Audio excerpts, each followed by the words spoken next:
This is going to be a fantastic journey to Nairobi, Kenya in Africa.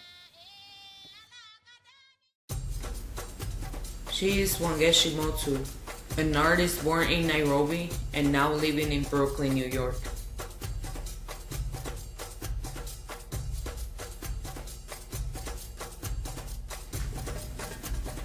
Before working in this project, Africa for me was all about safaris, jungles, rituals, tribes, and amazing animals.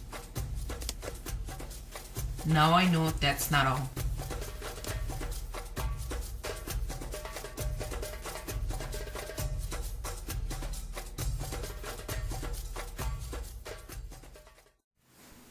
Here we are at the city of Nairobi, the capital of Kenya in Africa. According to Africa Geographic, Nairobi is Kenya's principal economic source. It looks like Nairobi is very similar to Chicago. It has museums, tall buildings, monuments, and many other things.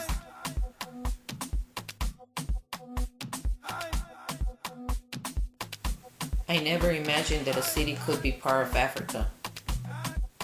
These females are wearing modern fashion. They look like students in a grammar school. With this learning, my perspective of Africa, it's no longer the same.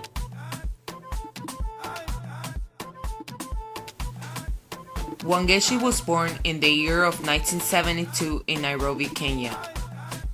Raised in a middle-class family that was devout to Christian religion. She has a strong admiration for her mother and grandmother. Wangechi and John Castro had an interview where Wangechi described her grandmother as a small woman who was victim of the female genital mutilation ritual, and on top of that, she raised 10 kids during the war against the British. The belief in this ritual is that the female will stay virgin for a longer time and that they won't feel pleasure when they have sex. And by not feeling pleasure when they have sex, they will stay more faithful to their husbands. Female genital mutilation or female genital cutting, it has to be done to every female under the age of 15, and it's still happening in some tribes nowadays. Growing up, Wangechi saw her mother's struggles while crawling out of her culture and raising 4 kids into a modern world. Wangechi often asks herself how her mother and grandmother survived drastic changes. The admiration for these two women and how hard they work inspire Wangechi to become the great artist she is. Wangechi has a high level of education. She doesn't just paint or create collages. She also created sculptures and animated videos.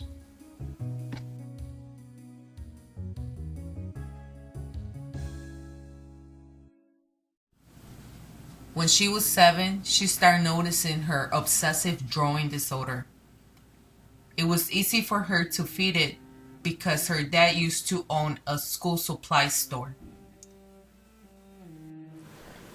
Her passion of becoming an artist got stronger when she was 17 and moved to Wales to keep studying.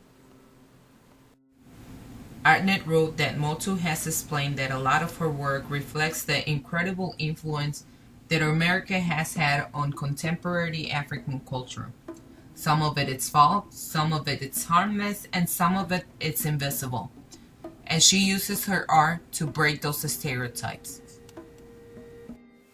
Mutu has an obsession with the black female body as a reflection of herself navigating the world.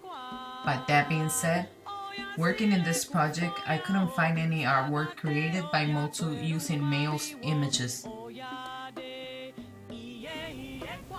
She likes to create visually interesting things to cut people's eye. She thinks that a lot of the issues we have in this world are play up on women's body. Her intentions are to portray African women differently than what it is portrayed now in media.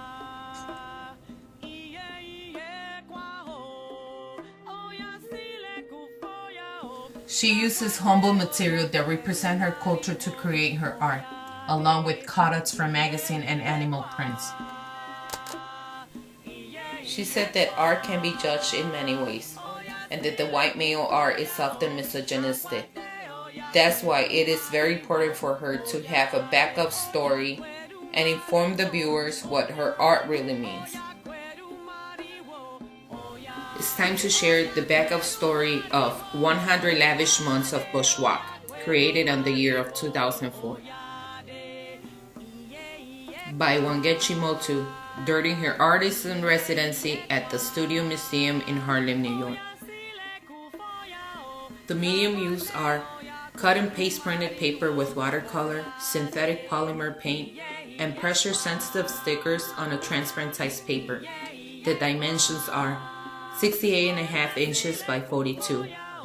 This piece of art is owned by MoMA, the Museum of Modern Art in New York, and is still in display. This image is on page 68, chapter 3, that talks about media in our book. In the book, it also says that it is easy to think that the idea is all that matters in a work of art. But the physical embodiment of the idea is important as well. When artists choose the best medium for their ideas, their art is stronger. Moments magazine has a backup story for this artwork, and it says that the figure in 100 Lavish Months of Bourgeois appeared dressed in festive garments, and with an aggressively stance, her stiletto-clad left foot posed to kick.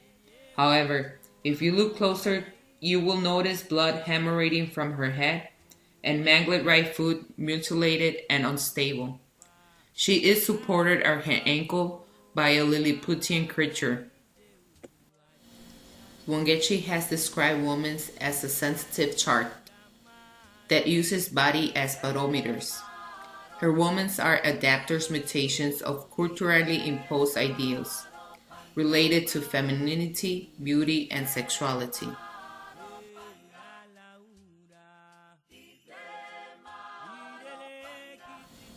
Besides being an artist, Wangechi is also an activist that lives now in Brooklyn, New York. This is my artwork. My media is cutouts from sales paper, glue stick, and foil. This 2D abstracted art has organic lines to help the viewer see the body movement. I use analogous color scheme and arbitrary color scheme. The texture is visual. I use positive and negative space to create movement on the image. The reason I create this is because I heard a lot of males referring to women's body parts using food names. Now it's time for the questions. What is important for Wangechi to have and help viewers know about her artwork? Name 3 types of art created by Wangechi. It's important to have a backup story. The 3 types are sculptures, mixed media collage, and animated videos.